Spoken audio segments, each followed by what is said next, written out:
사도행전 9장에는 사울의 회심이 등장합니다. 사울이라는 이름을 표현하고 있지만 우리가 잘 아는 대로 제가 바울이라는 이름으로 말씀을 전하겠습니다. 바울은 다메섹으로 예수 그리스도를 믿는 사람들을 잡기 위해서, 잡아 가두기 위해서, 죽이기 위해서 그들을 잡으러 예루살렘에서 240km가 떨어진 다메섹으로 가는 중이었습니다. 그때 예수님을 만나게 되죠. 예수님을 만나서 회심을 하게 됩니다. 회심을 한 바울은 그대로 있을 수가 없었습니다. 예수님을 증거하기 시작합니다. 그러자 그의 제자들, 함께 갔던 제자들뿐만 아니라 회당에 있던 유대인들이 다 놀라게 되지요. 저 사람은 예수님을 믿는 사람들을 잡으러 온 사람인데 예수님을 증거하는 것으로 인해서 매우 당혹해 됩니다. 그 모습을 보자 바울은 더욱더 신이 나서 복음을 전하게 되지요. 종종 예수님을 믿지 않던 사람들이, 예수님을 박해하던 사람들이 예수님을 믿고 나면 더 열심히 예수님을 증거하게 됩니다. 그래서 나중된 자가 먼저 된 것처럼 모태신앙보다 더 열심히 복음을 증거합니다. 그런데 항상 그 다음 단계가 있어요. 어려움에 봉착합니다. 거부에 봉착합니다. 바울도 그랬습니다. 우리 23절에서 25절의 말씀을 함께 보겠습니다. 시작. 여러 날이 지나매 유대인들이 사울 죽이기를 공모하더니 그 계교가 사울에게 알려지니라.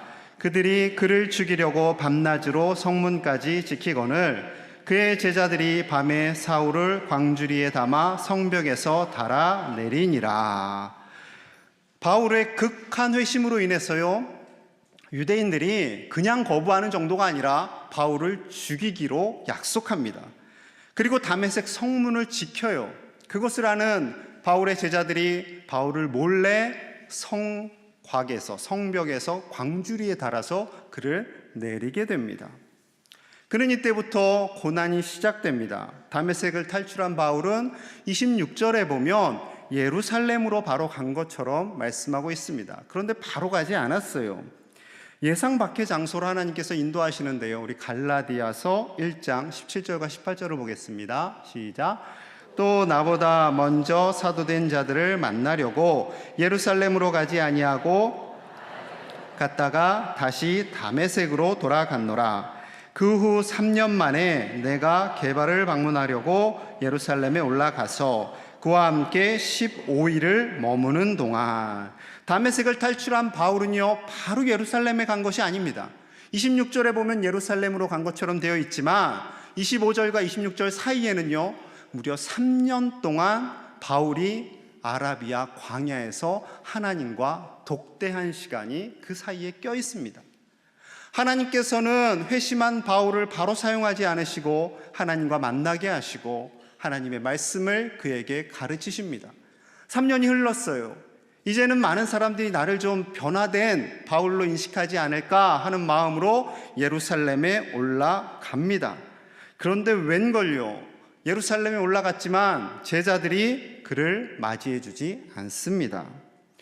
본문 26절을 보겠습니다. 오늘 본문 26절 시작. 사울이 예루살렘에 가서 제자들을 사귀고자 하나 다 두려워하여 그가 죄자됨을 믿지 아니하니. 3년이라는 세월이 흘렀지만 바울은 여전히 예수님을 믿는 사람들을 잡아 가두고 죽이는 악한 사람으로 인식되었어요. 어쩌면 그가 초대교회에 들어와서 저 예수님 믿습니다 라고 말을 하였다 할지라도 사람들의 마음속에서는 저거 신천지 아니야? 스파이 아니야? 우리를 몰래 들어와서 다시 잡아갈지도 몰라라는 그런 의식이 팽배해 있었습니다. 지금 바울은 유대인들에게도 거부당하고 심지어 유대인들은 죽이려고 하고 제자들 역시 바울을 거부하는 이 양쪽에서 모두 왕따가 되어 그런 상황에 처해 있는 것이지요. 이때 하나님께서 준비한 사람이 있습니다. 바로 바나바지요. 하나님께서 바나바를 예비하세요. 여러 가지 사역 가운데 이쪽에도 끼지 못하고 저쪽에도 끼지 못해서 진퇴양난에 빠진 이 바울을 돕는 사람으로 하나님께서 바나바를 보내십니다. 우리 27절을 같이 보겠습니다. 27절입니다. 시작. 바나바가 데리고 사도들에게 가서 그가 길에서 어떻게 주를 보았는지와 주께서 그에게 말씀하신 일과 다메섹에서 그가 어떻게 예수의 이름으로 담대히 말하였는지를 전하니라. 아멘. 하나님께서 바울을 위해서 바나바를 예비하세요. 마치 회심 과정 속에서 아나니아를 준비해서 바울의 회심을 이끌어내셨던 것처럼 하나님께서는 먼저 가셔서 바나바를 예비하시고 그를 사도들에게 소개합니다. 어떻게 다메섹으로 가는 중에 예수님을 만났고 그가 회심을 한 즉시 복음을 전한 사실을 알려줍니다. 바울의 입장에서는 이 바나바가 얼마나 고마웠겠습니까? 이 남자들은요, 여성들보다 굉장히 쑥스러워합니다.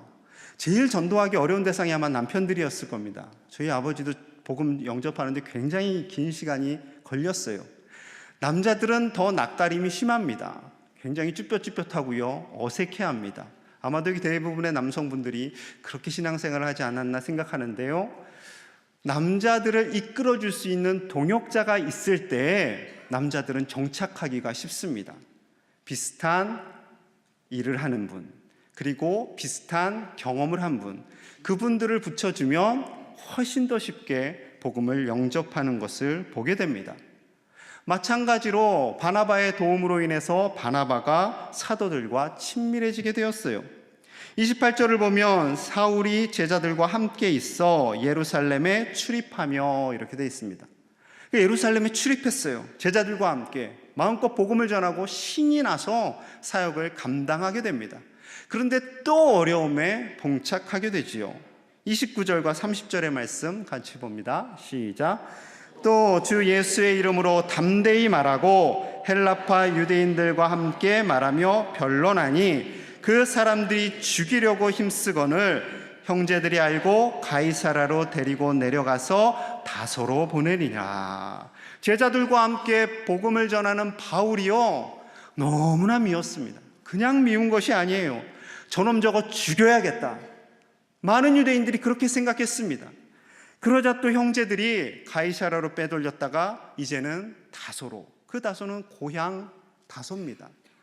바울의 고향, 지금의 터키 땅인 그곳으로 보내게 되어집니다. 바울은 잘 나가는 청년이었습니다.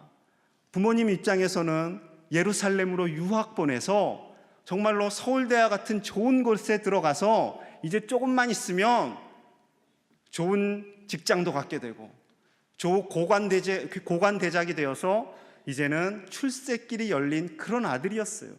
그런데 그 아들이 갑자기 집에 옵니다. 한 달이 지나고, 두 달이 지나고, 1년이 지나고, 2년이 지나고, 무려 10년 가까이 집에 머무르게 됩니다. 부모님이 얼마나 답답했을까요? 그렇게 잘 나가던 아들, 동네의 자랑이었던 아들, 예루살렘에서 이제 곧 출세 가도를 달리게 될 그 아들이었는데 그 아들이 집에 들어와서요 10년이나 백수로 지내게 됩니다. 요즘 청년들의 취업이 심각합니다. 공부 다 한 것 같은데 이제 취업해야 되는데 너무나 어렵습니다. 사랑하는 부모님들, 자녀들을 바라보면서 너무 안타까워하지 마시기를 소망합니다. 하나님께서 우리의 자녀들의 가는 길을 반드시 인도해 주실 줄로 믿습니다. 우리의 자녀들뿐만 아니라 우리의 가정에 가는 길을 먼저 가셔서 하나님께서 예비하시고 좋은 만남을 주시고 그들의 가는 길을 형통케 하여 주실 줄로 믿습니다. 바울을 고향 다소로 보낸 하나님께서는 또다시 누구를 준비하시겠습니까? 바나바를 또 준비하세요. 자, 이와도 이 시점에서 바나바가 이방인의 첫 교회인 안디옥 교회의 담임 목회자로 예루살렘 교회에서 파송을 받게 됩니다.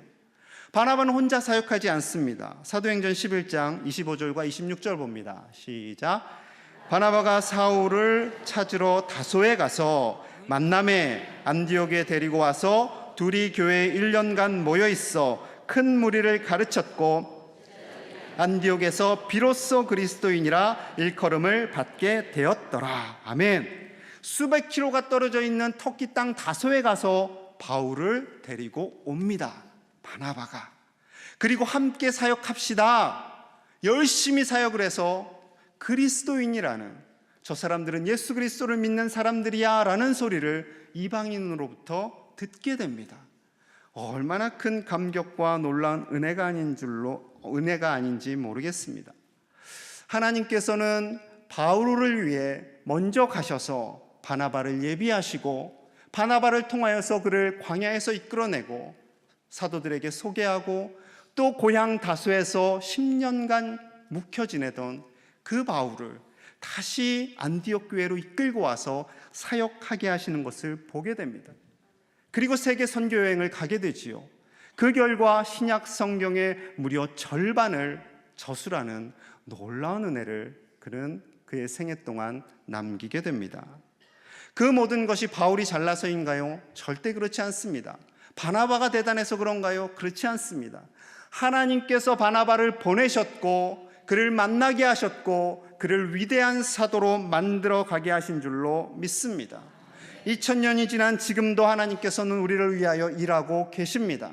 세상이 아무리 어렵고 힘든다 할지라도 하나님은 우리보다 먼저 가셔서 우리의 가는 길을 인도하시고 우리를 책임져 주시는 아버지 되시는 줄로 믿습니다. 때로는 우리의 삶이 유대인도 싫어하고 제자들도 두려워했던 바울의 삶의 모습이 있을 수가 있습니다. 아라비아 광야에서 홀로 남겨진 것처럼 긴 침묵의 시간을 보낼 때도 있습니다. 출세가도를 달리다가 낙향한 자녀처럼 앞이 캄캄하고 어찌해야 할 바를 모르는 그런 상황일 수 있습니다. 하지만 그 상황 속에서 우리보다 앞서가시는 하나님을 신뢰하실 수 있기를 소망합니다. 그 하나님을 온전히 의지하시고 바라보십시오. 우리의 자녀들을 위하여 일하시는 하나님, 우리의 자녀들을 책임져 주시는 그 하나님을 온전히 신뢰하시는 저와 여러분들 되시기를 소망합니다. 내년에 2월 9일 동계올림픽이 우리나라에서 있습니다. 평창올림픽 굉장히 막 크게 홍보되고 있지요. 3월부터는요 장애우를 위한 패럴림픽도 함께 열리게 됩니다. 이 대회에 참여하는 한 명의 시각장애인 여자 스키 선수가 있습니다. 우리나라에 딱 한 명 있대요. 이 자매의 한쪽 시력은 완전히 없고요, 남은 한쪽마저도 10분의 1 정도밖에 남아있지 않습니다. 이 선수 혼자 스키를 탈 수가 없어요. 그래서 이 선수보다 먼저 그를 가이드해주는 가이드 러너라고 이름 붙여진 선수가 앞서갑니다. 자, 이들의 영상을 함께 우리 보도록 하겠습니다. 왼쪽 눈은 완전 실명을 하고 오른쪽 눈 시력은 정상인이 보는 거에 한 10분의 1? 5살 때부터 엄마가 스키장에 데려가서 스키를 태우셨어요. 균형 감각 길러주려고. 눈밭에서 자외선을 많이 쐬니까 고글을 쓴다고 다 차단이 되고 그런 게 아니니까. 그래서 안과를 갈 때마다 너 두 눈 다 안 보이고 싶냐 이렇게까지 말씀을 하시는데, 지난 대회 때 4등을 했는데 너무 아쉬워서 내가 만족할 수 있는 경기를 꼭 해야겠다, 안 그러면은 절대 포기 못하겠다 싶어서 다시 하게 됐어요.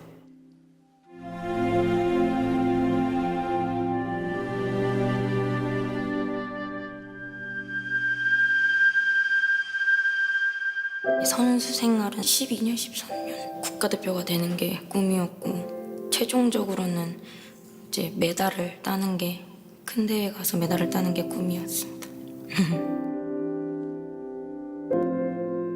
은퇴하고 겨울을 어떻게 보내야 되나라는 상상을 못 하겠더라고요. 양재림 선수의 가이드를 뽑는다는 게 있다라고 해서 이렇게 운이 좋게 뽑히게 돼서 유일하게 코스에 2명이 내려갈 수 있는 경기입니다. 눈이 불편한 선수들을 위해 코스를 안내하는 시각선수의 눈이 되어주는 거죠.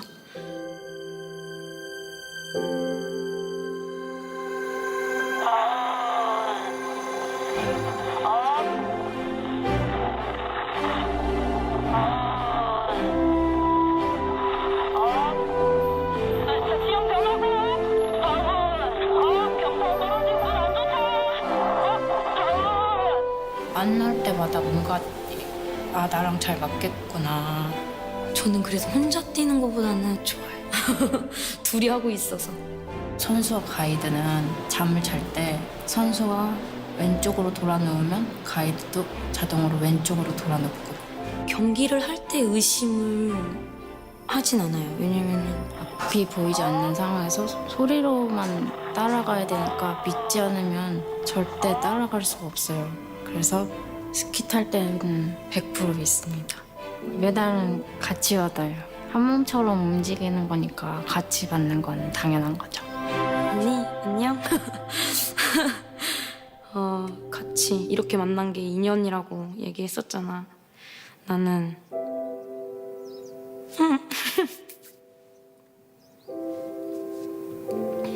선수 생활 끝나도 언니랑 계속 같이 만나면서 계속 이렇게 좋은 사이로 남고 싶어.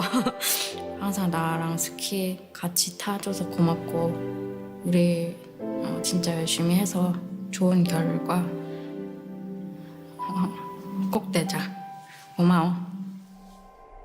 내가 언니의 가이드지만은 언니는 내가 본 사람 중에 제일 멋있는 언니야.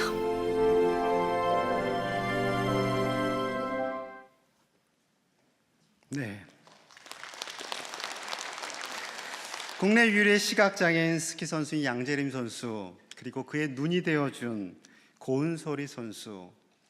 어쩌면 우리 이 땅을 살아간 우리는요, 시각장애인과 다를 바가 없습니다. 한치 앞을 몰라요. 우리 인생의 앞날을 몰라요. 바울은 3년 동안 광야에 있었고요, 10년 동안 집에서 있을 때 하나님께서 눈과 같은 바나바를 보내시고 그를 사역하게 하시고 이 온 열방을 위해, 하나님의 나라를 위해 귀한 하나님의 그릇으로 만들어가는 것을 보게 됩니다.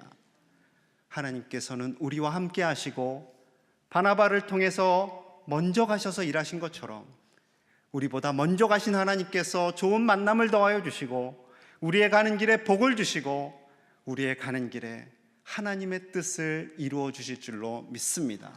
오늘 세례를 받는 여러분의 앞날 가운데 하나님이 먼저 가셔서 그 길을 예비하시기를 간절히 소망합니다. 기도하겠습니다. 우리보다 앞서가셔서 길을 예비하시는 하나님을 온전히 신뢰하게 하여 주옵소서. 때로는 지치고 낙심된 상황 속에서도 우리와 함께 하시는 하나님을 바라보며 매일매일의 삶을 성실하게 살게 하여 주옵소서. 때로는 믿음의 신실한 동역자도 보내주시어 바나바와 바울과 같은 만남의 복이 우리에게 있게 하여 주옵소서. 특별히 오늘 세례를 받는 이들을 기억하여 주시고 저들의 미래를 하나님께서 언제나 선한 길로 인도하여 주시옵소서. 예수님 이름 받들어 간절히 기도하옵나이다. 아멘.